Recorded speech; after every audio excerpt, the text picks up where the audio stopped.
Coming to you live from the cave of One-Eyed Willie, it's the 10 Point Podcast. My name is Bruce, and well, I'll be damned, it's them goobers. First, if he keeps kissing girls the way he does, then the parts of him that don't work so good are going to catch up to the ones that do. It's Chris. Hey, you guys. And Totally knew that was secondly, coming. in third grade, he cheated on his history exam. In fourth grade, he stole his Uncle Max's toupee and glued it on his face when he was Moses in his Hebrew school play. In fifth grade, he knocked his sister down the stairs and blamed it on the dog. And when his mum sent him to summer camp for fat kids, they served lunch and he got nuts and pigged out and they kicked him out. It's Andy. That's pretty much it. That's my life right there. We are the 10 Point Podcast. You can find us wherever you get podcasts, absolutely everywhere, every single possible podcast app in the world. You can find us, which reminds me, because I forgot to mention it before we started recording the podcast. If you go to some sort of podcast award thing, you can vote for us. Andy, do you remember the specifics? Because I've forgotten. Yes, the British Podcast Awards. We've got There we loads of people voting for us, thousands. We have. Nice. Vote for us. If you go to the British Podcast Awards .com/vote. Vote, I yes. believe it is. You type in 10 Point Podcast, our little microphone pops up, the little 10 Point Podcast logo that you all know and love so well, and you can vote for us there as it's like the fans' choice. Because Chris really wants to bang, what do you call her? Fern Con. No, I don't. I wasn't drunk, but... Chris just wants to get out of the and house. So vote for us there, and we could out of the blue win this award, which we really need the help to do. So do go there and vote. So yeah, you can find us on that website as well. But yeah, that's through. I think that's the BBC Sounds app. So therefore, I think we could maybe get our podcast on that as well. No, I think that's the one place we can't. BBC don't allow us there. Right. Okay. Well, if we win their award, then we will. We'll end up on there. You can find us on YouTube as well, and you can find us on all social medias. We're 10 Point Podcast, all letters, no numbers on all of those too. Get in touch with us. We want to hear from you, and we want to hear your requests, recommendations, and what you want, because for next season, we want our listeners to get some picks in as well. So it's not just going to be us picking the films. You, the listener, you listening right now, you can also pick films. For once, I will be picking the worst film. Well, quite possibly, but then I wouldn't. We've already got some requests in. 10pointpodcast.com for all your 10 Point Podcast needs and all that. What have we been watching in the last week? I'll go first. I've only watched one thing in the last week that wasn't the Euros, the football. And the only thing I've watched in the last week is First Blood, the first Rambo film, which I'd never, ever seen before. So I thought, I'll stick it on. I actually quite enjoyed it. I thought it was pretty good. It was not what I thought it was going to be. I thought it was going to be a bit more kind of... I don't know. I thought it was going to be a bit more of like a Vietnam kind of film. I didn't realise it wasn't set in Vietnam. After they just get a bit stupid. Put it this way, that will come up shortly in the podcast, but I won't go any further into that. But yeah, First Blood, Rambo, it was all right. I quite enjoyed it. I would definitely watch it again, and I can see how it could be like a kind of cult favourite. I think watching it again could be more fun than actually watching it for the first time, because it's the good bit coming up and all that. So yeah, that is my only watch and my only recommendation, First Blood. Chris, what have you watched in the last week? I'm in the same boat as you. I only watched one thing, and that was Raya and the Last Dragon. Since it came off of Disney Premium, the fuckers not getting any more money from me, so I thought it was okay. It's a banger of a film. Kids film. Some of the best animation ever. Yeah, I might watch it again, give it another bash. I've still got to watch Milan since it came off the Premium as well. I would avoid Milan. You're still watching the cartoon Mulan and watching the isn't that great? Okay, well that saves my job.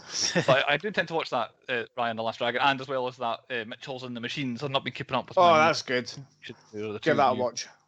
Two new family animations I want to get watched, but I'm a bit behind. Andy, what have you watched in the last week? I've watched one thing because I got a hot tub now, so I just spend all my time in the hot tub. Okay, I missed the hot tub being ordered. I want to hear about that. Any hilarious anecdotes involving hot tubs so far? Oh yeah. Only had it for a few days, and then it started raining, so that's typical. How many hours have you spent in it since you bought it? I got it on Monday after I came back from the cinema, and Tuesday, Wednesday, about 8 hours, so 4 hours a day. 4 hours in 2 different days, brilliant. Okay. Yeah. Well, I'm sure we'll hear some stories at some point. But coming back from the cinema, so I bought a hot tub, then went and watched The Hitman's Wife's Bodyguard. What a film. What a film! It's got a lot of Well- elements that you're a fan of. Before Well, you even it's been absolutely panned by critics, but they're wrong, every single one of them. Because I mean, without spoiling it, but if you like Selma Hayek talking about pussies, it's a winner. If you like Ryan Reynolds talking about pussies, it's a winner. If you like Samuel Jackson talking about pussies, it's a winner. And if you like seeing all of them basically slag off Selma Hayek and Selma Hayek slagging off of her, it's a winner. Yeah. So See. go watch it. It's not as good as the first one, but it's still funny as hell. Well, you are also a critic, so because you have praised it, then that means its Rotten Tomatoes score should go up just with that alone. I would Yeah, but say. Rotten Tomatoes won't give us an account because we're not critics, even though this is what we do. We're not popular enough. Exactly. Not we respected might win enough. Best British Podcast Award, People's Choice. Is that when we win that? You will respect our authority. Chris, of course, is a Pointy Award winner. That should count for something. I can't remember what it was for, but I think it was. Biggest Meltdown, I think it was, wasn't it? Yeah. So we are. He is an award-winning podcast presenter. So there you go. Limited reviews, but some thumbs up along the way there. We'd better crack on with this week's episode then. Point number 1 on the 10-point podcast. What is the point? The point this week is the 1985 family adventure comedy The Goonies, brought to us by Warner Brothers Pictures and Amblin Entertainment.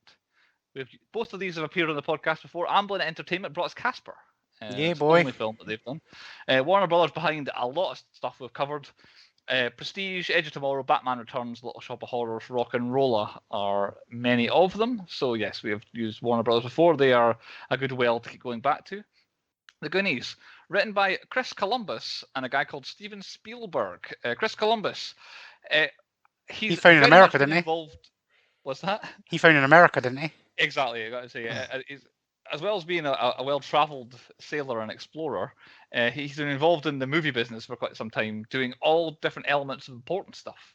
As in, he was the writer of both Gremlins 1 and 2.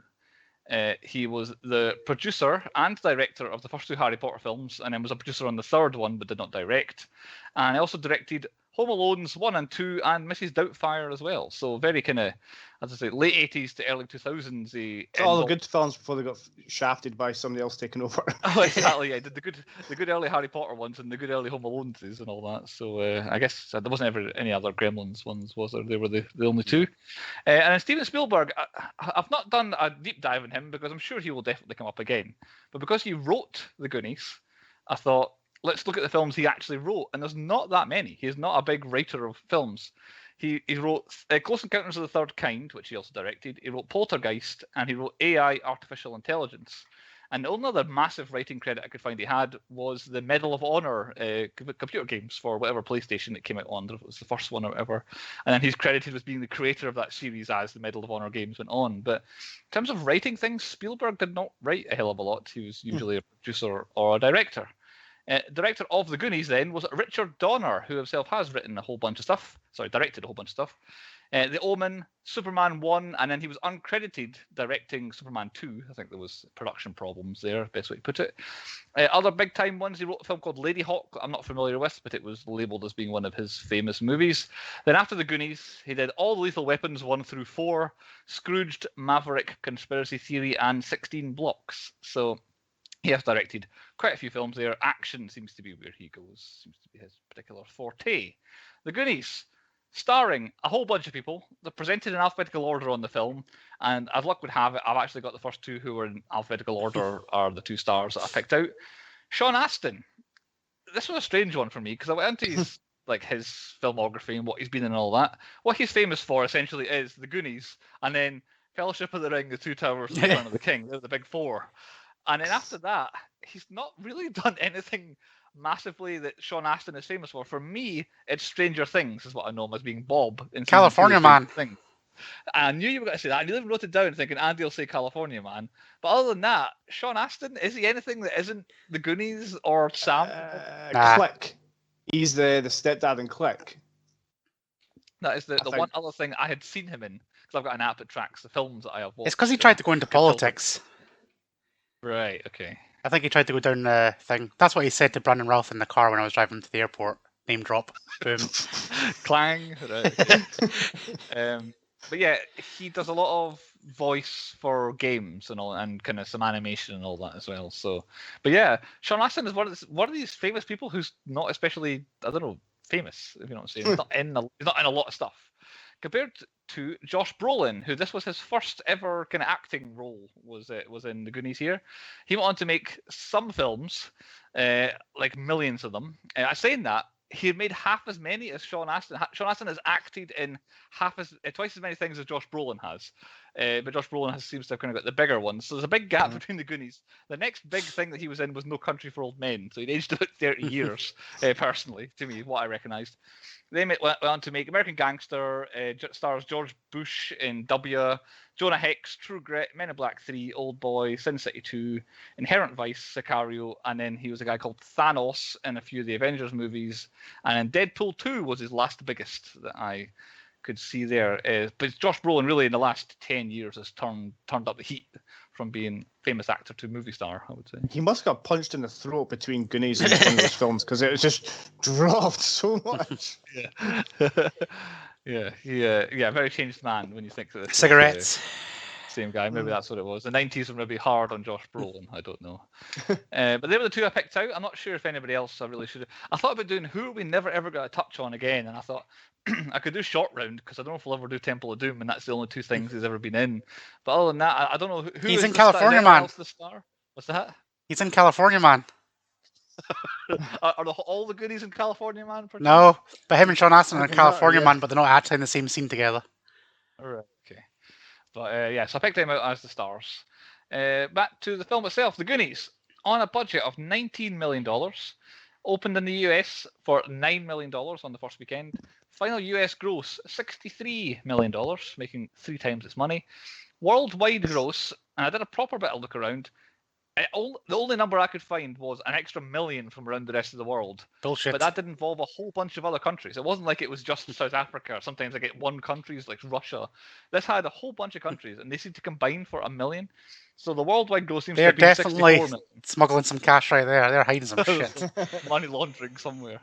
So yeah, still made a lot of money, and this was obviously released 7th of June 1985, so it's a lot of money back then. It was 2 weeks after I was born this film first came out, so this might be the closest release we ever do to my birthday. And with it being June 85, it would qualify for the 86 award season. Now, no MTV Movie Awards yet, still too early for them. And I looked at the Oscars, and it wasn't nominated, Goonies. I looked at the Razzies, and it wasn't nominated either. And it's 86, haven't done before. Then I looked at the Best Picture nominees, and I used to always lay out the Razzie nominees, explain what they were to you. To myself, I had to do it for the Best Picture nominees because I don't recognise any of these films at all. Well, the one I do, but I'll get to that. So these are your Best Picture 1986 nominees. The Color Purple. Aye. Steven Spielberg directs Whoopi Goldberg starring as a black Southern woman who struggles to find her identity after suffering abuse from her father and others over 4 decades. Sounds like a laugh. Second nominee, Kiss of the Spider Woman. A gay man and a political prisoner are together in prison. The gay man narrates the stories of 2 fake movies and his own life. That's what I read this film was about. It's about Spider-Man. I'm going to watch that. Okay. Next one, Out of Africa. Meryl Streep, Robert Redford in the 20th century colonial Kenya. Meryl Streep is a Danish baroness plantation owner and has a passionate love affair with the free-spirited big game hunter. That's Robert Redford. So that's the next one. Prizzy's Honor. 2 professional assassins fall in love, starring Jack Nicholson and Kathleen Turner. And then Witness. When a young Amish boy is sole witness to a murder, policeman Harrison Ford goes into hiding in Amish country to protect him. They apparently were the 5 best films of 1985. Oh, banger. Oscars. Jesus Christ. So, the Color Purple, that's Whoopi Goldberg. Kiss of the Spider Woman was the gay man in prison with the political prisoner. Out of Africa, Meryl Streep, Rob Redford. Prizzy's Honor, the assassin, starring Jack Nicholson. And Witness, Harrison Ford in Amish country. That's the only one that seems to be Color Purple. It was Out of Africa. Bullshit. It's the only one, which even the title I recognised. Like Witness, probably I would have recognised, but it's just a word. But yeah, they were the best picture, the best 5 of this era. Razzies, though, I recognised a couple of these. Worst Picture of the Year. Options were Fever Pitch, a drama about gambling in America starring Ryan O'Neal. I can find no reason why it was really bad. It just seems to have been bad. Second nominee, Rambo: First Blood Part 2, a very successful but very poorly reviewed sequel. This was one of 8 nominations it had at the Razzies that year. And I think its name also probably helped with getting nominated, the fact it's First Blood Part 2. Next nominee, Revolution, a historical drama set during the American Revolutionary War that led to star Al Pacino to stop acting for the next 4 years. He took a break in the late 80s after it. The next nominee, Rocky IV, which is Rocky versus Ivan Drago. Probably one of the most fondly remembered Rocky movies. That's your next Razzie nominee. And the last one, Year of the Dragon, a crime thriller starring Mickey Rourke that has Quentin Tarantino saying is one of his favourite movies of all time. So there are your Razzies. That's Pitch, quite Rambo, one. Revolution, Rocky, Year of the Dragon. I'll go for the one that the last one, since Yeah, Tarantino's favourite movie. Tarantino doesn't know what he's doing.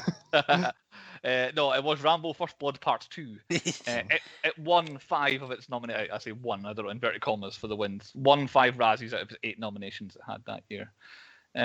It's the anti-Lord of the Rings film. Yeah, exactly. Yeah, anti-Titanic. The other awards, though, the Goonies did win 2. It won at the Young Artists Awards the best starring performance by a young actor in a motion picture. That was Sean Astin.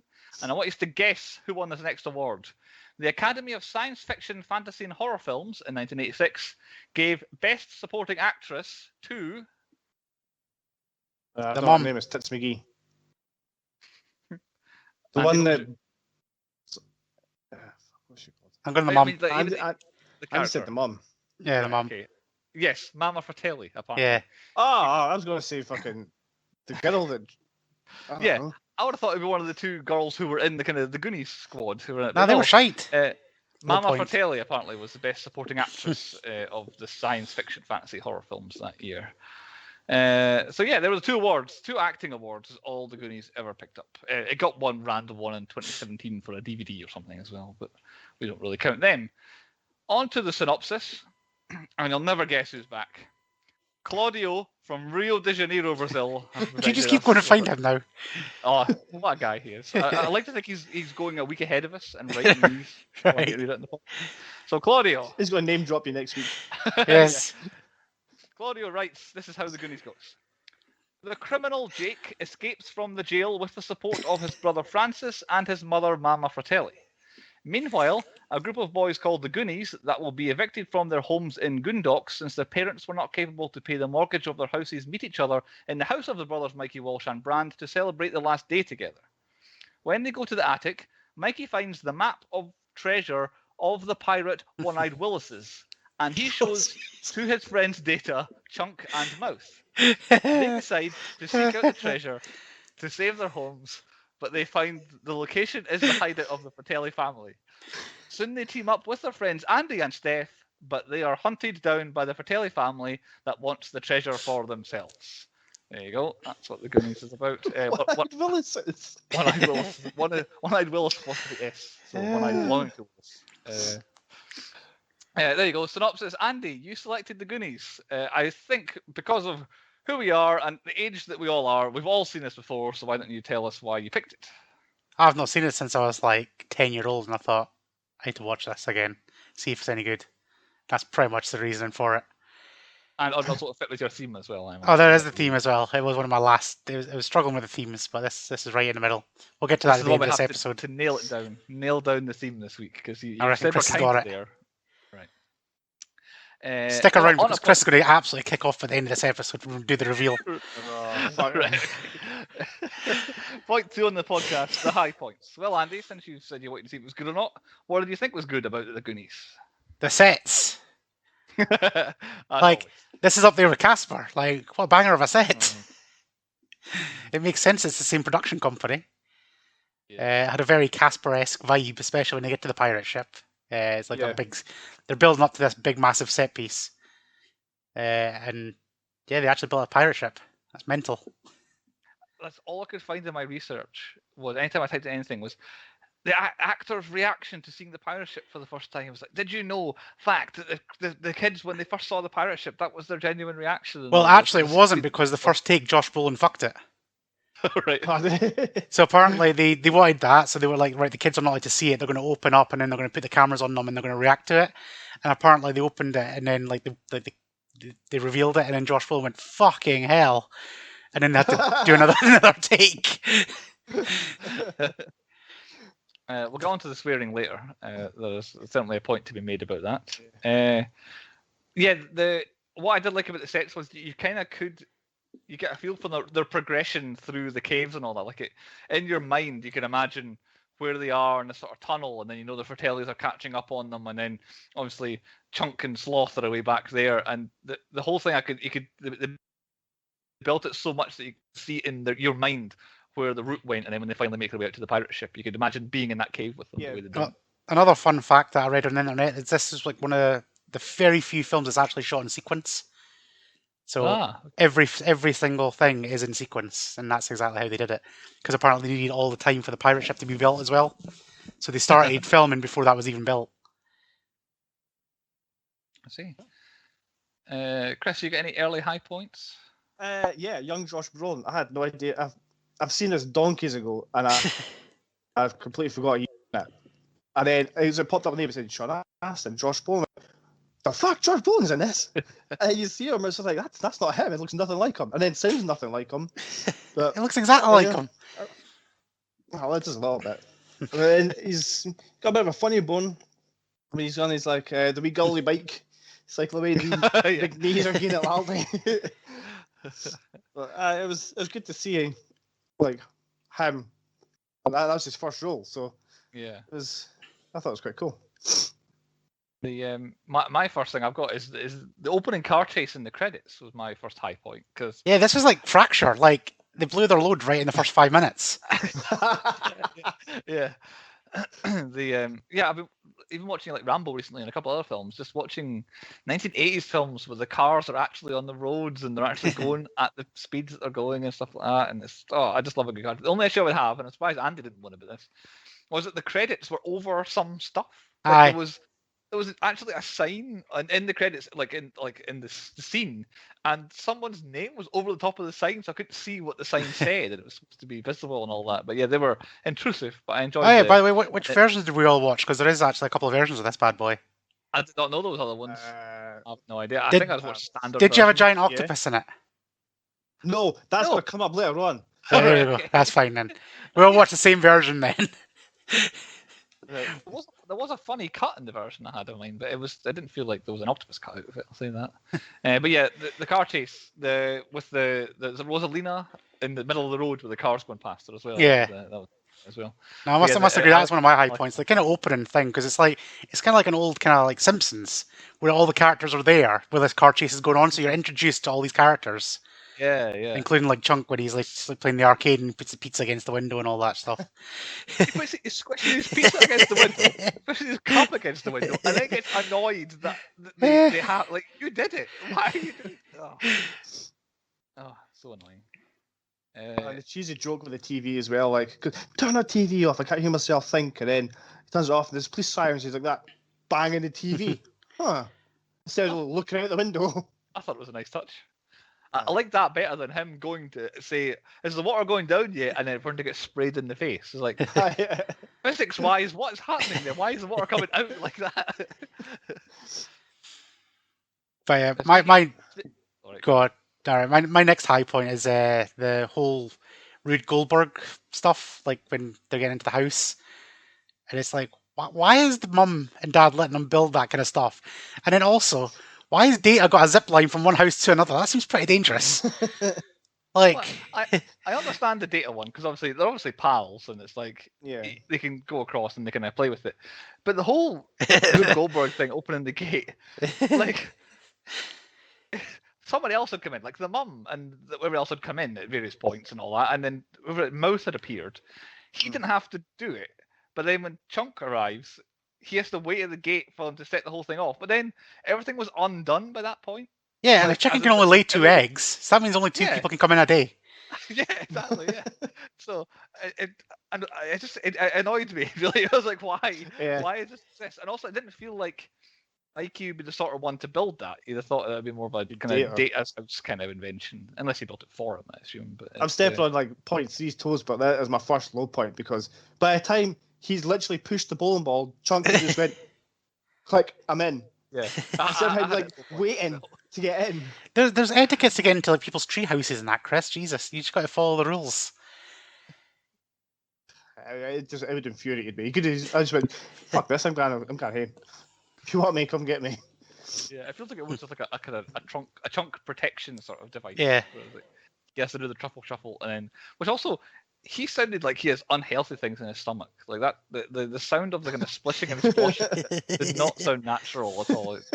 Well, he had just had a milkshake. Yeah.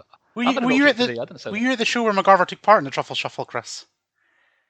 I was, yeah. That's the first we met. This is one of my stats, by the way. Me and Andy both met Jeff Cohen, and he judged the truffle shuffle. But obviously, Darren did it. He's not got any fucking stomach to him, so it was pointless. I've got too much stomach, so I didn't take part in it. That might have been a day I was rough as fuck and didn't do anything. I was supposed to dress up as Dr. Horrible from his sing-along blog, and I couldn't do it because it was rough as fuck. I couldn't do it. I couldn't. Around this time is my next high point in the film, which is Mouth's translations. He's unbelievable, isn't he? It's amazing. Are spectacular. Was it the cocaine goes to the top drawer and like the drawers, and then that was funny, but it was the sexual torture devices in the loft that were really cracked. How does he know all of that stuff as well? That's like even throughout the film, he is like good with all languages, and he seems like he actually is good with languages. Yeah, it's not like he's just getting it wrong. He's just like that's what he means to do. He's intentionally being kind of evil. Yeah. Yeah. But yeah, poor is she Mexican, Spanish? I would say she's probably Mexican. But yeah, that woman, she needs an award. Did I get a wee Gremlins reference halfway through that? When he's talking about talking to Chunk's done like prank calls saying like the time you said there was little Gremlins. people that if you never said Gremlins, but you said if you little things if you got them wet. Phoning the police, wasn't he, to say the Fratellis are on the run? It's because the guy who wrote it also wrote Gremlins. So that apparently, I think that does make them in the same universe. I believe. I think I read somewhere that they're set in the same universe because Gremlins exist in this. My next official high point is that, like, as soon as they go down the basement of the Fratellis, and it all just starts to like, snowball and kick off with the booty traps. The booty traps. Yeah. His accent is mental. It's all over the shop. Put that in and they could not find it. He sounds so annoyed. Anytime anyone calls him on it, saying like, anytime he says booty trap, they're like, "You mean booby trap?" He gets more and more annoyed. It's like, well, stop saying it wrong every time. I'll tell you, you missed one of my favourite jokes in this whole thing. Is when Chunk basically says that Michael Jackson came over to his house one day. I literally just cracked up on that one. I was like, I bet he did. Context, yes, has changed of that. He did say it was Janet in the end, didn't he? But fun fact, Michael Jackson did turn up on set, and that's why Corey Feldman and him were pretty good friends. Ah, okay. Special friends. Speaking of Chunk, my next high point was him escaping and going to find help, only for it to be the Fratellis in a car. Because like normally I would have eye rolled at that, but it kind of worked. I felt time wise it could have been them. Like I felt they might have been leaving to go do some bad stuff, and then Chunk stupidly running up to the first car and just being like, blah, blah, blah. and then the guy's singing voice. Like I don't actually know if it was him that was singing. Yeah, he is a trained professional opera singer. He's an exceptional singer. I don't know why Sloth was getting so annoyed by it. It's beautiful. Another fun fact: Chantel did his hair once at a show. He's got thinning hair at the top and had to put some hair, that powder stuff that people put in their head. Oh, God. So, like, filler stuff. Roberto Davi or Robert Davi? Robert Davi. So, yeah, Chantel's filled his hair. This film's clangers everywhere.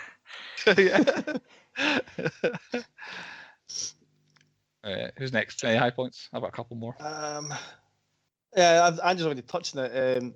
The ship. That was my last one. Seeing that for the first time, it was beautiful, man. Take you back to the old years. I don't have many more high points. My next one, something I need to I watched this when I was very young, and it became a kind of cultural thing for our age group when we were at school and all that. I think I must have near enough been an adult when I found out that Sloth's name was actually Sloth, like the word sloth, like the animal. I always referred to him as Shla, because That's just you then. Yeah, because he just goes Shla. It just makes this noise. So I just called him Shla all these years. And Shla loves junk and all that stuff. So, it wasn't. I must not. By the end of the film, I must have been tuned out because they definitely say it clearly at the end. His name is Sloth and all this. But yeah, so for when I was a kid, I always just referred to him as being called Shla, and I thought it fit him perfectly. He looks like a Shla. That's why people be looking at you fucking mental when you talk about the Goonies. What's your favourite character? Alex. But he's very relatable though. He just actually just cracks me up with the noise he makes all the time. Like when the Baby Ruth bar goes on the floor and he's just like, "Ah!" It's so relatable. It's like I know your pain right now, Sloth. Like I get it. It's so fun. And then just go chocolate. Oh, any of that stuff. Yeah, I enjoyed him, and then the animatronics of his little ears wiggling the whole time. Yeah. Are quite cool. That was weird. It was Another fun fact is they had a robotics guy like does the blinking, so they had a timer. So the actor had to count like 10 seconds to blink, so that the camera operator or the remote control operator knew to blink at the same time. And there is a couple of scenes where you see the eyes blink slightly out of time. Well, I believe that he blinked out of time. You look at his face, the kind of character he is, and like, you probably blinked out of time. But yeah, the character, I think he's the enduring figure for me is Sloth. When I think of the Goonies, I don't think of the Goonies. I think of Sloth with his Superman jersey on and his pirate hat and his braces. But one of my ultimate favorite characters though is that mum. Like you say Sloth is the one for you. The mum, the Fratelli's mum that's what I remember this film. Like she's just evil. Like she's terrifying. And she looks like a dude. She sounds like she's had about 1,000 packs of cigarettes a day. And she sounds exactly the same as the woman from Casper. Yeah. Like she's the kind of woman that as a kid you would be scared of. Like, yeah. if you saw that woman or had to deal with her, where it'd be in a sort of kind of school environment or friendship environment with. She's the kind of scary lady. Like, yeah, that's the scary mum you don't get involved with. Yeah. I'm not gonna lie. Until I seen her name in the credits, I actually thought it was a guy in drag.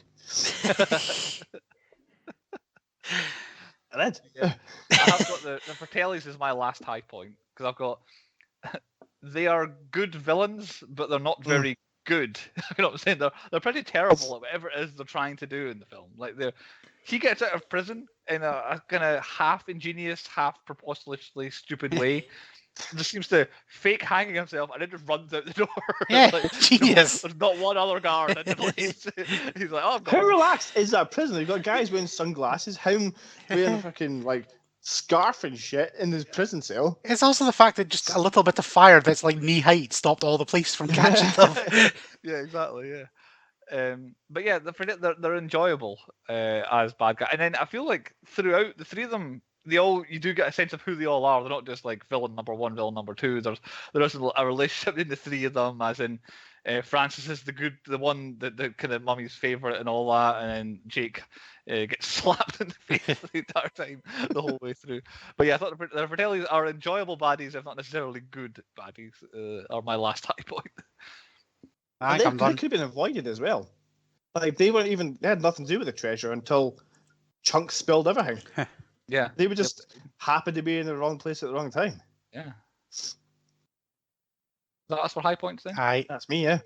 Then move on to point 3, the low points. Now I feel like Chris teased low points, so I'll start with him.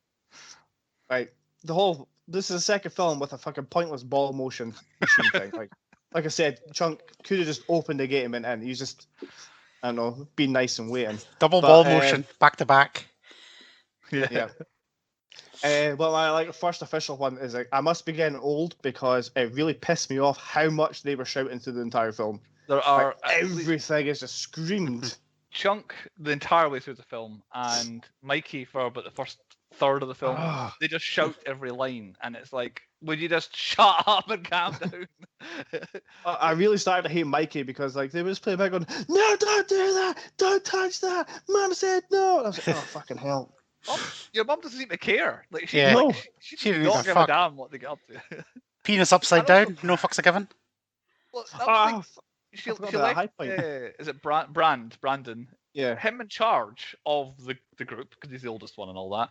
So they all go up to the loft and start touching everything. And you see Mikey's the one saying, no, don't do that. It's like, it doesn't matter what you do. He's the one in charge. Let them do what they want, and he's there moving around, lifting stuff up himself and all that. So And yeah, that's the thing he says. He said, "No, you don't touch anything." But he picks something up and he goes, "Do you know what? Here, Chunk, hold that. Purposely smash it for me." yeah, exactly. Yeah. Right, my I first forgot high. point of a Yeah. decent another dick joke of One-Eyed Willie. Yes. What a Okay, joke. you can carry on. Right, Andy. my ultimate low point, and you might be able to fix this low point for me. What is the point of this film? There is an overarching storyline that's always there and always referenced, but never fully explained. It's That- there is flaws. It's like this. This is like a sieve of a film, where they've got a sieve, which is your film, but it does not hold water. And every single second, I was questioning, but why? And film, I shouldn't like. I like to predict endings, and like my brain works that way. This one, I just wanted to know, but why did they do that? Why is that a thing? Like the guy's not paying his mortgage, which then seems like that's the thing at the start, but then seems like the entire town's not paid their mortgage, so they're going to get I don't- like they're if all you- getting if you're demolished.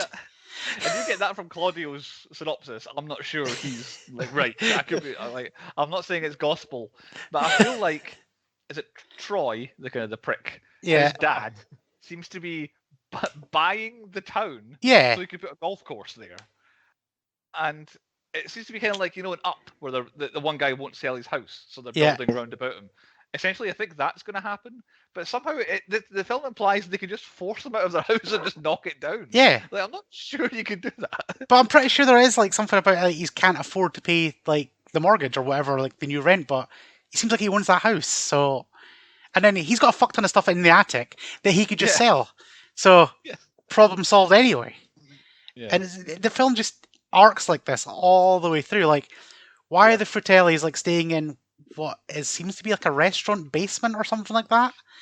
But Yeah, like an out of season restaurant. Yeah. yeah, but it's fucked. Like the ice cream freezer has got like fresh ice cream in it, but as soon as they walk out, it looks like a fucking haunted house, which makes no sense. And then that fire looks like it's been quite clearly lit recently.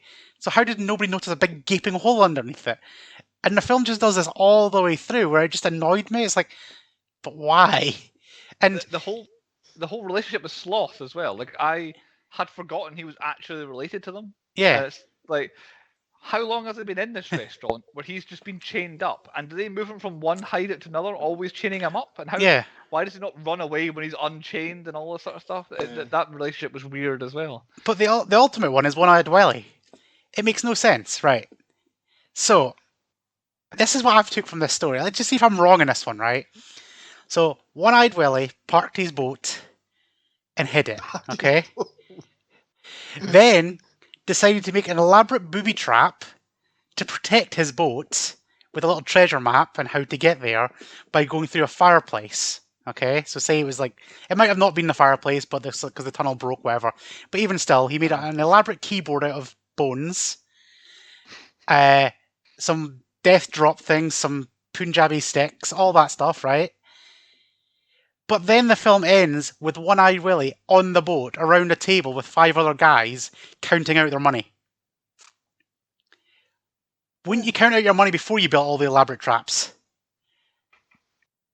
And then Was it ever said at any point how One-Eyed Willie died? no, and then they're all dead around the table. Apparently, did they all get like stabbed? Because some got stabbed in the eyes with 2 knives or something. One had a knife in his chest, and I was like, oh, so somebody must have gone along and stabbed them all, and they all died. Because, like you say, there'd be no reason for them all to be sitting there with the money in front. Like, we're rich and we're famous or whatever now. Yeah. We'll just sit around this table until each of us die in our seats. Someone must have killed them, but then left all the treasure there. Yep, and then didn't sell for any of the traps coming back in or out. And somehow managed to reset them all, so I'll just leave all that there. But then get the key out as well, which none of it makes sense. Well, that's it, 'cause it came out, yeah. And they said it must have been one of his crew or whatever that escaped. Yeah. But why leave everything behind and never go back? And yeah, And Well, maybe that was the crewmate that killed them all. Took as much treasure as he could, carry. Yeah. and then I don't know. booby trapped it. It doesn't explain Surely, I that, so it don't know. annoyed me. And then the ultimate low point of what the fuck's going on is just at the end when Data's like, "Oh yeah, but the giant octopus." I know, like, I didn't realise there was another version. He goes, "Oh, the big octopus was scary." I was like, "What octopus? Have I missed something?" I went back and reversed it just to see thought it. he was just lying. I thought he was just making No, up a bit. I work out, but yeah. There's genuinely 20 minutes cut. I think this was shown on CBS in America. And when they showed it, they cut it out. And then when they did the DVD releases and everything like that, it just always stayed out. So, and even on the UK cinema release, which happened a few years ago, they kept it out still. But that line is still in the end. But if you watch the original video of this, it is a big giant 20-minute octopus battle. It changes the whole film, really, I would say. Which then we could say that's why nobody's been able to steal that stuff. That's how the crewman died. He got killed by a big octopus and all that. But yeah, it seemed pretty easy to get in and out of that ship without an octopus. Since we're on this sort of plot hole thing, why did the ship just take off at the end? Was someone driving it, or what? Like, no, I think that was these last... That's what I ran the booby trap was. Yeah, his last booby trap was, I know, it can drive itself away. How did it get? Was it like a big hole or something? Yeah, is there a giant hole? Yeah. Because you never see it. It's like really dark when they go in. It's like maybe one little shine of light coming down, but there's no massive gaping hole for a ship to get through. And my last point, like I've got one more like low point before you guys fill in the gaps. Sloth. Like, he literally is my least favourite thing in this film. Oh, really? I get what you're saying, like, he's fun, like, when he does all that thing, but I just don't get it. Like... I don't say I get it, I just enjoy it. He could have been just a normal person, like, normal-ish. Like, but why did they have to massively disfigure his face and just make him look so fucked up that it was unbelievable, like Elephant Man style? Like, I get it, there is people out there like that. However, I just feel like it would have been better just with a normal, simple person. No, I don't think it would. I think it has to be this caricature kind of... I know. Yeah, towards him. I feel like I've turned onto the PC police on this one because I don't think people nowadays, like the new generation, can watch that without getting offended. Because every time I watch it, it does actually kind of semi-offend me. It's like, why? But why? Like that's cruel, and that shouldn't be a thing. That's taking a piss out of people. He's one of the goodies in the end, though. He's one of the team. Well, you say that, but this carries on. This carries on with our whole theme this season, which has been inadvertently sex pests and pedos. Yeah. Because Chunk and Sloth quite clearly seem to get together, and in some fan fiction story, they're definitely banging by the end of this film. Like, Chunk is definitely a minor. Yeah. Should not be a relationship that's going on. I mean, I don't know what age Sloth is. He could be younger than we think. He could be like a thing, or he have a child brain, however you want to look at it. But still, it's fitting into our theme of Waterworld and stuff like that quite easily. They also cut out the scene that would have been Chunk asking his mum and dad whether they could adopt this person who has very special needs and wants to come and live in the house with them. Yeah. That discussion had to have happened. Otherwise, this guy who needs to be cared for is coming and landing on this poor family. All he wants to do is sit in front of the telly and eat chocolate. Well, it's what he always used to, I should say. But yeah. But there is another 20 minutes cut out of the version that we watched as well. Like the original version had an extra 20 minutes of Chunk and Sloth, which apparently kind of explains a bit more of it and looks a little bit less creepy. I think we got to see another 20 minutes of them, Peter. But yeah, I think we got the proper creepy version where it just comes across as Sloth is going to molest Chunk. On Chunk is my next low point. He he just annoyed the hell out of me the whole time. It wasn't just the shouting, which he just did the entire way through the film. Nothing was ever below a 10 out of 10 on his volume scale. It was always the entire time, but just everything. It was non-stop. It was, no, we shouldn't do this. Yes, we should do that. I'm going to go and be a bumbling idiot over here. I'm going to go do that. I'm not going to do that. And I was just so happy when it got separated from the rest, because then the film is happening, and then I can enjoy Sloth on the other side of the film because he's just with Chunk kind of playing off him. And that was the best stuff Chunk was involved in, was like when the two of them were captured together and they were sharing the chocolate bar. But no, Chunk just annoyed from the first scene he was in. It annoyed with him against the window, and then when he shows up at the gate and then immediately starts talking, I'm like, oh yeah, I forgot. I absolutely despise it. So yeah, he's my low point, because the rest of them are all right. Data's a bit weird. I never noticed it until this viewing, that how strange. Yeah. the Data character is, and he actually seems to secretly hate the rest of them. It seems to be kind of an undercurrent that he just despises. That's them like me all. and Chris, though. Secretly hate each other. It's a love-hate relationship. Love to hate each other. And then my last low point, again, it's one of more of my question ones. Why is, and does he continue, Brand wearing shorts on the outside of his tracksuit for the entirety of the film? Covers the boner. Didn't like Rocky do that in training? He maybe did, but then but I don't understand why. Because, like I said, it covers your boner. When you're working out, you get adrenaline, you have a massive boner. A sweat boner.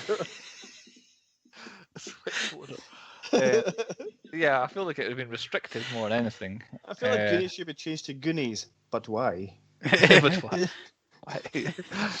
That's all the low points for me. Chris, have you got any other? No, me too. The last one is pretty much. It doesn't take Chunk long to start singing like a Karate, because literally they asked him, "What are you doing?" "Oh, we're going down there. We're looking for a ship." He was going to get his hand in a blender. Poor bastard. I do have one more low point I thought you guys were picked up on. Sean Astin just being a random sex pest and taking like his brother's girlfriend. Oh, it's coming up later on, don't worry. That was the most cringy scene I've ever seen in a film.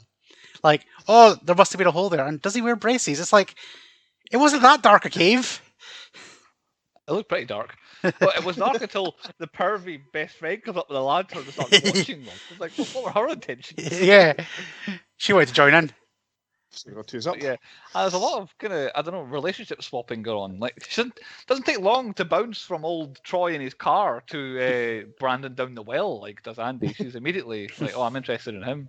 And then the best pal, who's clearly 8 years older than Mouth at the end. That's another strange relationship coming there. She'll easily be at college when he's barely in high school. Okay, low points done with. Better go on to point 4. Point 4 is stats. I thought I heard a shit. Shockingly, you heard several of them in this film. What is it? Is this a PG? A PG, yeah. Yeah, this is a PG film, and there were 13 shits in it. And I mean, I think maybe half a dozen at most were adults, so therefore more of them were children than were not in this film. I have intention of letting my kids watch this, and then I was just like watching it going, nope, there's a guy with a hole in his head there. There's people swearing. There's sexual references and all that shit. So no, my kids are not watching this. Don't know how we got away with it. I know, that's the thing. No other swears though. They did keep it to your shits and your batshits. Someone shouted balls at one point, but that's not a swear. Andy though, were you aware of any shits in this film? Well, there was a couple of situations of shits. There was actually a guy which might have been having like a cheeky number 1, but he was definitely on the toilet sitting down when he got blasted with water up his arse. I'm positive that was a number 2. Yeah. You don't take a paper and just go for a pee. Well, I don't know. The older I get, the more I do sit down pees now because it's just more comfortable. So, like, as smartphones have got better and that my internet connection's got better in my toilets, the more I decide I'm just gonna have a sit down and have a wee sit down pee. It's just you need a prostate examination, I think. But yeah, it's just comfy. But yeah, we'll go with that guy's having a shit. And then I know all the kids said they wanted to go for like the little boys' room, the little girls' room. If I was in that situation, I would definitely have a cave shit because. Was it before or after they were falling down the hole? Because after that bit, there'd be some filled trousers, I imagine. Exactly. So, yeah, a couple of shits in there. Certainly. Explosions. I've got a couple. One was like the big explosion at the end. One I think was like one of the lights kind of exploded when they turned it on, mainly because I had 0 and I wanted to count something when that happened. But yeah, explosion at the end, dynamite, the candle. Oh fuck yeah! Which pretty much caused them to leave the cave in the end. Yeah, okay, yeah, that makes sense. I have got deaths as 3. Because there was the 2 guys that the Fratellis killed, and I felt like old Lester Cobblepot, whatever his name was. What was his name? Something Cobblepot? Chester Cobblepot. Chester Cobblepot. I felt like he was enough of a character, and we found out that he died, so I've counted him as well. So 3 deaths. One-Eyed Willie and all of his gang. Well, they were long dead. Like, I don't think, because he was 1930 or something like that, or 1930 odd, I think, when he died. Whereas One-Eyed Willie, he might never have been alive. It might be all a ghost story. Dead animal though. The only thing I've got looking dead analysed might be whatever was on that rake that gave the girls a scare outside the restaurant, because that looked like it could have been an animal. But there were canaries and birds in the Mikey and Brandon house, but none of them died. So somehow we got through probably without a dead animal again. Extra ones that I picked up on. Mikey uses inhaler 11 times in the film. I thought I'd been doing that one. Yeah, I might have missed 1 or 2, but 11. Again, I might miss 1 or 2, but I'm positive there were 13 One-Eyed Willies in this. Yay! They just kept like by the 3/4 of the way through the film, anytime Mikey opens his mouth, he's like, "Oh, One-Eyed Willie," but One-Eyed Willie, so single-minded, needed to fight. He loves a One-Eyed I Willie. feel like I think if he's been molested, he's just got One-Eyed Willie stuck in his head. Yeah. Don't want a One-Eyed Willie stuck in your head. And then, did they say the thing in this film? Did they say the Goonies or Goonies? It said Goonies, yes. Yeah, I've got 5 Goonies. Is what I got. Please tell And me also somebody I've got- counted "Hey, you guys." I did. Yeah, boy. Because That is the halfway thing, through, I was like, obviously, I should have totally done this. Because that is the thing in this film, and they actually say it quite a lot. Chris, what have you got as your count? I've got 33. What? Well, I don't have 33. I only did "Hey, you guys." So All right, no, you guys was a lot. Guys. Yeah. Maybe I. You maybe counted I you misheard the guys. I There got was a 8. 8 with a "hey" at the beginning is what I got. But yeah, 33. Say "you guys" all the time. Yeah. Anytime. That's why I was going to start counting, because I was like, fucking hell, they say this, and then they started going, "Hey, you guys," getting more and more. But yeah, you guys is a lot in this film. You guys must be. I would say Chrissy's 30 odd must be you guys. But yeah, "hey, you guys" is 8. But yeah, there's a lot of saying it, and I can see why I decided let's have old Shla shout that when he comes down. I am so making you a T-shirt just saying "Shla" and having a picture of Shla. Sloth. With him on it. Oh, Shla loves Chunk. That's what he says. That's literally what he says. Any other stats? Yeah, I got one. Like, despite the fact that everyone goes on about truffle shuffle, he only ever does it once in the film. I thought he did it loads of times, all the time. But Nope. no, just once. Could be another one of these children's movies things, where because it happens so early in the film, it's the bit that Yeah. everyone remembers. Because they fall asleep by the halfway through it. Yeah. Stop paying attention. That's it for stats then. On to point 5. Yeah. It's the quiz. Over Oh, to God. Quizmaster. We're fucked. You fucked this after like 3 seconds of doing the podcast, by the way. Really? But I can't remember who I'm starting with. We'll go alphabetical. Andy. So, sorry, I'm getting the cold. Who makes COVID. Chunk do the truffle shuffle? Who? What's he cut out halfway Who through? makes Chunk do the truffle shuffle? Mouth. Correct. Yeah, Bruce, you've already got this one. What scares the girls outside the Fratelli's restaurant? A rake with something on it. I don't know. A rake with a fish head on it. The fish head, was it? Right, okay. Andy, according to Mama Fratelli, what is the only thing they serve at the restaurant? Ice cream. Nope, tongue. Aww. I was going to say She water. grabs mouth and be like, "We only serve tongue," and she like gets a switchblade. I was just going And then because he there's, sticks his tongue out. there's a Like, whole. he- Yeah, well, I think does she that. kind of squeezes it. And then he sticks his tongue out afterwards. It's not been mentioned, but I don't know if you've picked up on it. What is the name of One-Eyed Willie's ship? This is me, yeah. Yes. It's the Infernal. Yeah. Because I made Nobody note of mentioned it. I and thought nobody would have got it. So, Andy, I don't know why you're getting all the Mama Fratelli ones here. Oh, for fuck's Who sake. punches Mama Fratelli? Sloth. No, Steph. What? Aye. Oh, no, Sloth pushes her off the thing. Ah, fuck's sake. Yeah. Again, you've already got this one, Bruce. This is what you fucked me after like 10 seconds of starting. Tell me one of the things Chunk admits to when questioned by the Fratellis. Taking his uncle's toupee and gluing it on his face when he was Moses in the Jewish school play or whatever it was. Well, that was more than I ever. Yeah. He pushed his sister down the stairs but blamed it on the dog, stole his uncle's toupee, made fake vomit, and poured it over moviegoers. And Like, I could see why I left that one to the end. Like, Yeah. he's just say, this is the absolute worst thing I've ever done. And then he goes in to say it. It's like, yes, that is the absolute throwing like fake vomit over what must have been, I don't know, at least tens of people and making them all throw up thinking, oh god, that was a horrible thing to do. he cheated in his history exam. Andy, which pop star is on Mouth's t-shirt? Oh, I remember this now. I've literally forgot. Shit. Tina Turner. Thanks. It was Purple Rain was on his Purple t-shirt. Rain, That was it. Fuck's sake. And Bruce, What does Chunk use at the end to protect Sloth from the police? What does he use? Penis. We love each Oh, other. I don't know his pizza box. I got you. Yeah, that's it. Damn. I Got got destroyed there mine because right. Bruce had all everything written down. I had one Ah, written down. I only had one written down, but I knew what the answer was anyway because it was any of the things that you said. Yeah, good quiz. I think that puts me back in contention to maybe win for the season now. I don't hope it's keeping track because I'm not. Well, I was, but I lost track. But this way, I started very strongly. I'll put it that way. And then things went a bit haywire after that. On to point 6, movies within movies. Other bits and pieces of movies that tie into the Goonies one way or another.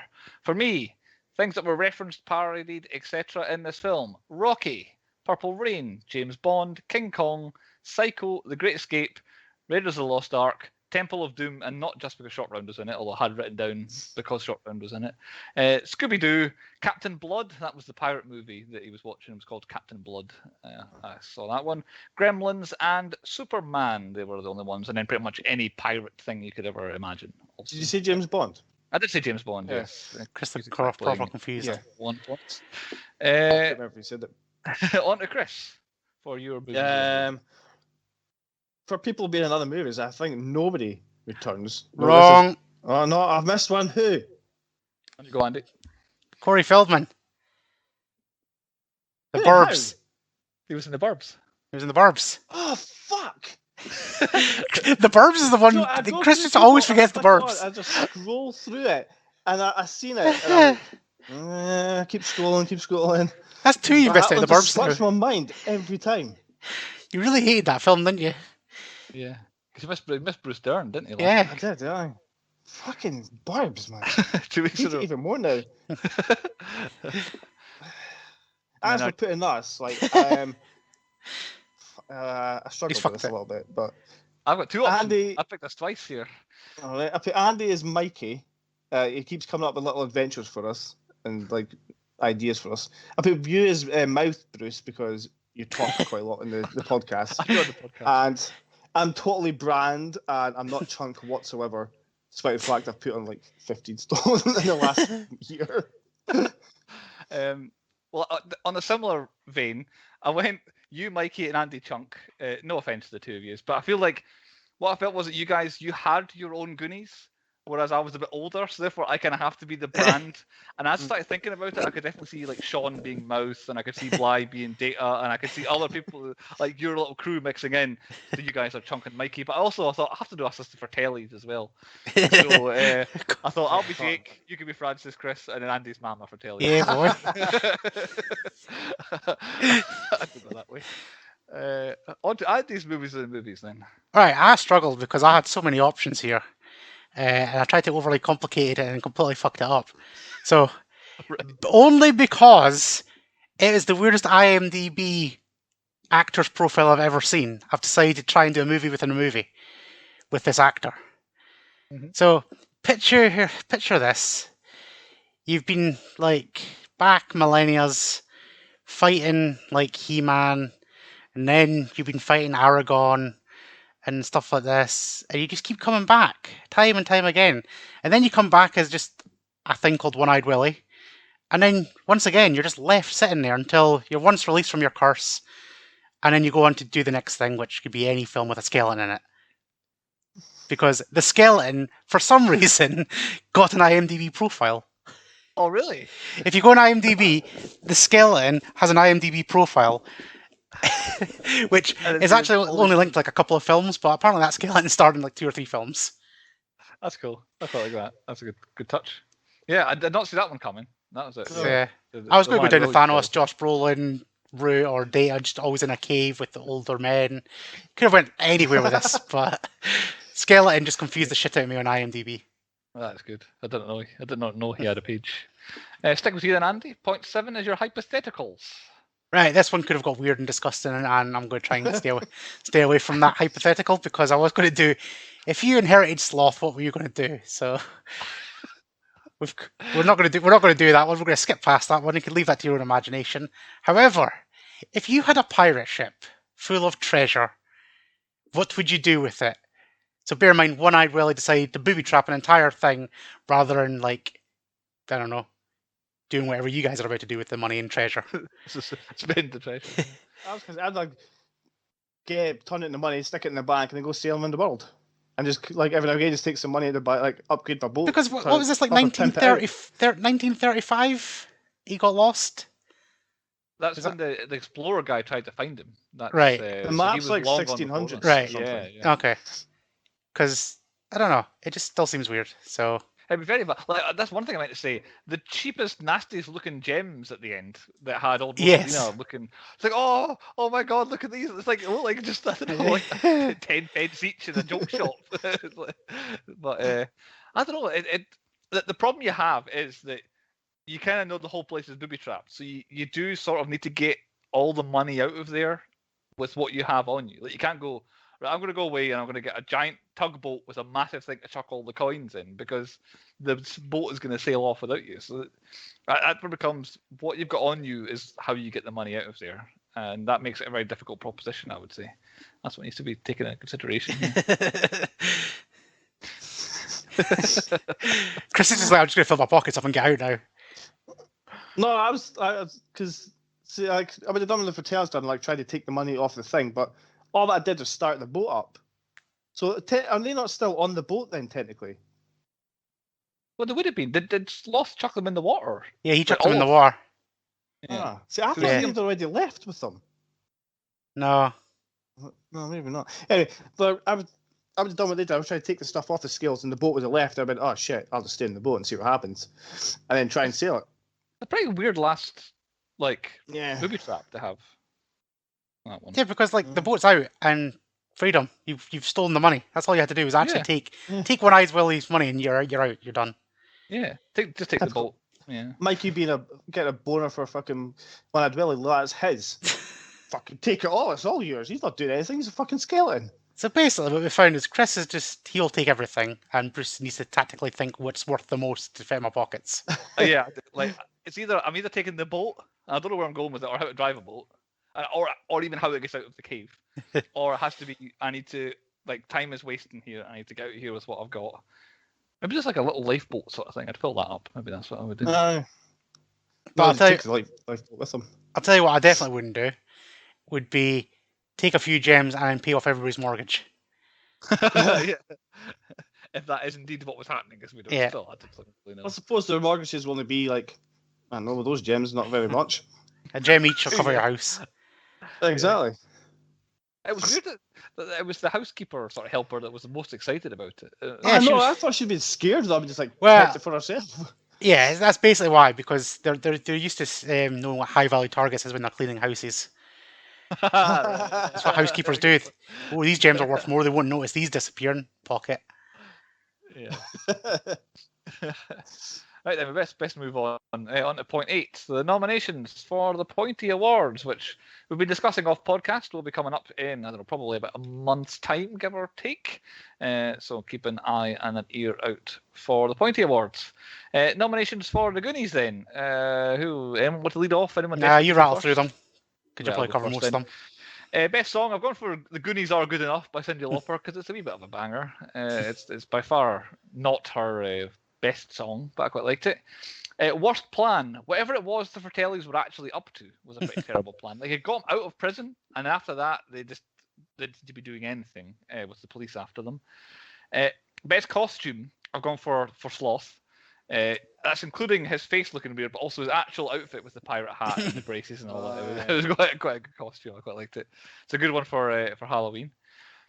Michael Pena Award for Best Storytelling. I'm nominating Mikey for his Tale of One-Eyed Willie that he just rattles off near the beginning of the film very excitedly.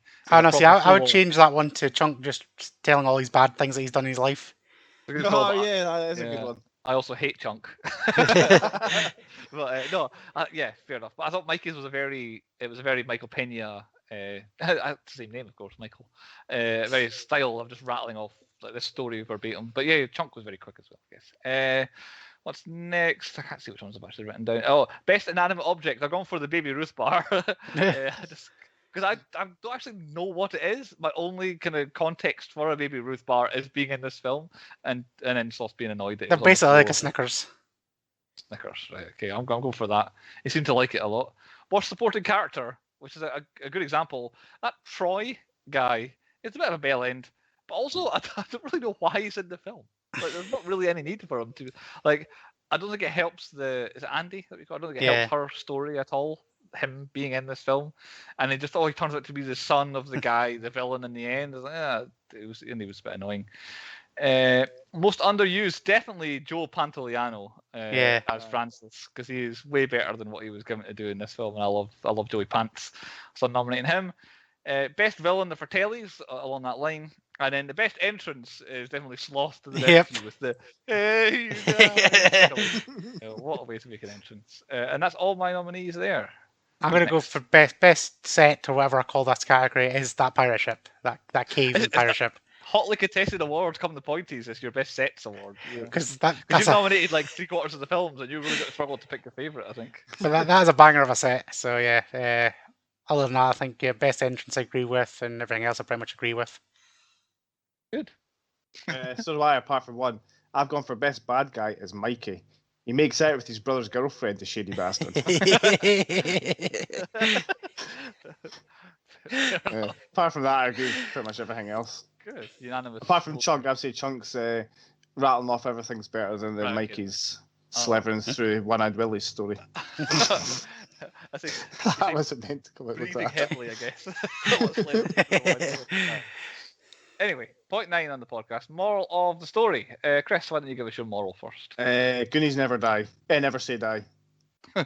Or die. Andy. Never trust One-Eyed Willies. You say that. My haiku moral of the story. When in doubt, you can always put your trust in the old One-Eyed Willie. that is a haiku there. I still don't quite understand why he was so in love with One-Eyed Willie and why you were the original Goonie. And it's like, what? Why was he the original Goonie? Does it just because he had one eye? Yeah. Like, I don't know. Like, is this some sort of? Is it a sort of? I don't know. Pro disabled kind of elements to this film, where these are the losers that all have something wrong with them, so therefore this film is making that cool. Is that kind of what the film's meant to be about?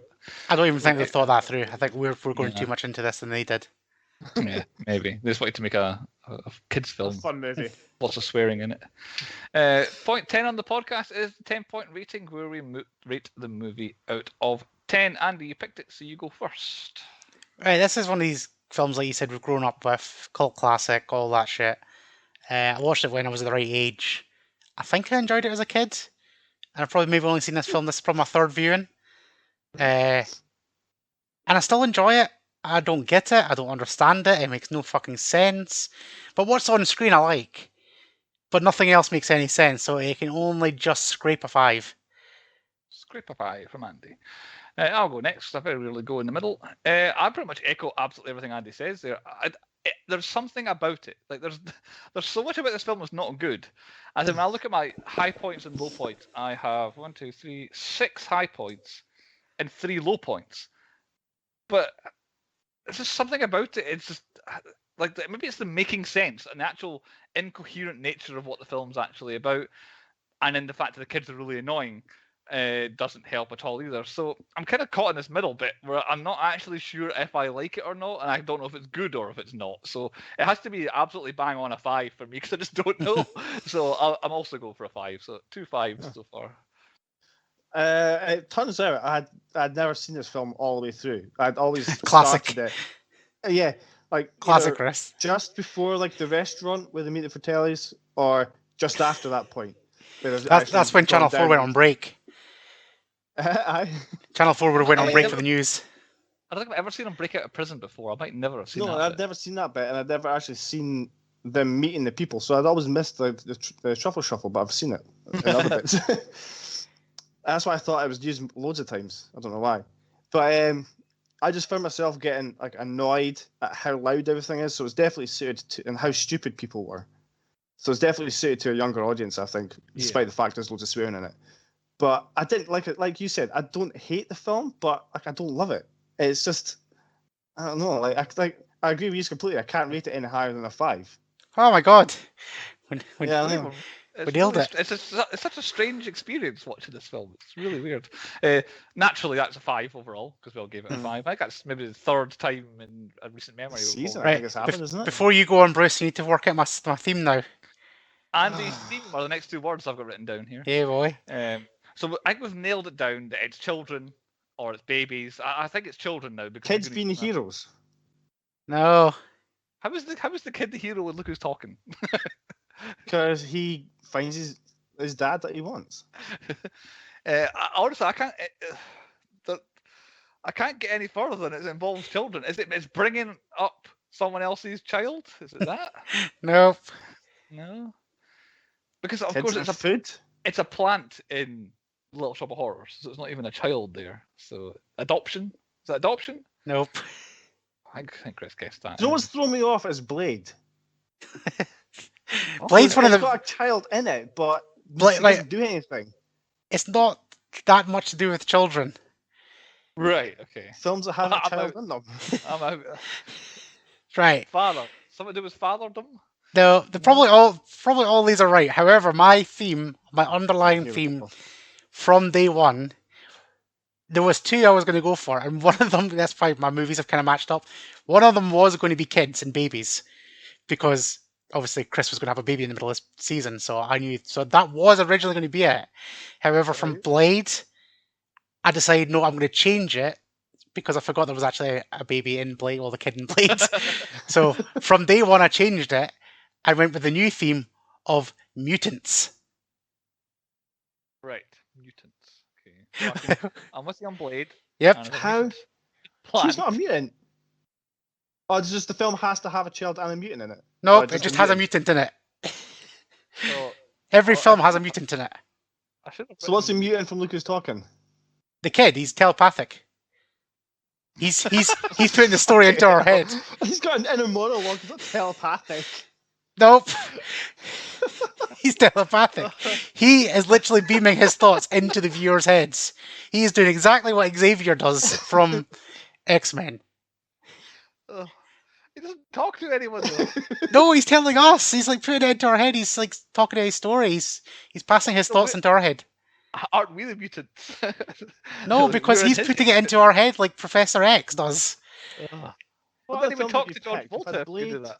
Luke He's who's lucky Chris go talking, through the films. Goonies. I'm not trying to do it, and then you get out with Lucas talking. It's distracting. Like, I'm not having Lucas talking. No, Yep. that's... Children thing works. I don't know why you've tried to go this. What's it? It does. It works. City Mutants. Slickers. What? Who's a mutant in City Yeah. Slickers? Right? Nope. Curly. They quite clearly say he must be a mutant because he's got leathery skin. Because of the sunlight. Being in the sun all the time. But they literally say the word mutant in it. Tongue pout, I'll give you that. Yeah, he's got a tongue that talks. Waterworld, yeah, the guy with the gills. He is a mutant. Oh yeah. Yeah. I'll give you that. It's like And Little Shop of Horrors, a mutated plant. And Yep. Trinity vampires. But Yep. Lucas Talking and City Slickers, your 2 middle films are Nope, not they do. They mutated. count. And they both have, the one has a baby in it, one has a baby cow in it that he essentially adopts. I don't know. They've all got mutants in it. The mutant was the theme. Oh. Fucking hell. He says he's a mutant. He's got leathery skin. So if I said you're a mutant, does that automatically mean you're a mutant? Well, technically, we're all mutations. So if you want to go down that route, then look who's talking. He's a mutation. And if you right, well, if you like, look who's talking. If you don't give me the whole telepathicness, he's definitely got shapeshifting abilities because he changed multiple times in that film. Yeah, I'll give you that one. Yeah, that was better. Right. I So concede that. flawless. Fair enough. I don't know how you got away from a winning theme to find out. Yeah. Okay, Andy. Well done. You also managed to do very well in picking up years when done before, and I noticed that you and me were quite good at between our selections, pick films from years that we hadn't covered in terms of stuff. Yeah, before. Chris sucked. I didn't even look Oh, at the years. I just pick a I- film now. Well, you got Alien really early, but Andy picked in some early ones as well that we hadn't done yet. 1995. Covering it off. I think yes, exactly. Yeah. Okay, then we've got one to go this season. No and pressure. One between two, and I checked again, and I made sure this time. And one of my selections was 3 hours long, and I thought, right, I'm not picking that after Django. So it left me with no choice, and I'd always wanted to do this film. Oh God. And I'm excited because I think neither of you have seen it before, Oh, fuck. and we're going to It's- be. This is going to shite. be like this is. It's going to be a super secret edition next week because Andy assures me he can get any film. And this film was not very easy to get, so Andy's going to have to acquire this film for us in some fashion. Tank because Girl. You Of the- cannot buy the DVD anywhere. So it's what year are we going to? We're going to year 2003. It stars nobody that I'm sure you've ever seen before. Oh god, it's Well, I don't know, shit. maybe somebody's going to turn up in barbs like they always do. This might be Chris's hardest one yet to find someone Oh, good in. fuck. If you go to IMDb, guys, however you probably your phones in front of you, type in the two words "The Room," and it's a film. From Oh 2000. no. Oh, for fuck's sake. Have you seen it, Chris? No, but is that the guy with Tommy Wiseau or something Tommy like that? was starring, Yeah. directed by, producing. by Fucking hell. And I invite the two of you to go to IMDb and tap on where the star rating says 3.7 and look at the IMDb rating, the chart in front of you there, and to show you that this is pretty much the most polarizing film of all time. Why would you end like a banger of a season with the shittest film in the world? Well, look at that. Look how many 10 out of 10 ratings it has got. People love this film. No, they don't. Look at it. It's the shit. second highest number it is rated by is a 10. People love I've this not film. seen it, but I've heard like rumours about it. There's a guy just like, as it's filming, it just stop in the middle of the film going, nope, let's do that again. Start fucking rolling again. I don't believe that's how it goes exactly, but yes, it's one of these things that is meant to be one of the worst films ever made, and I think we'll have. For Well, once, I'm not going to end up with the worst film. I kind of got 3 1s, but I know. We'll see if it's better or worse than that, won't we? That's just how bad was the Imaginarium or whatever it's called, Dr. Parnassus.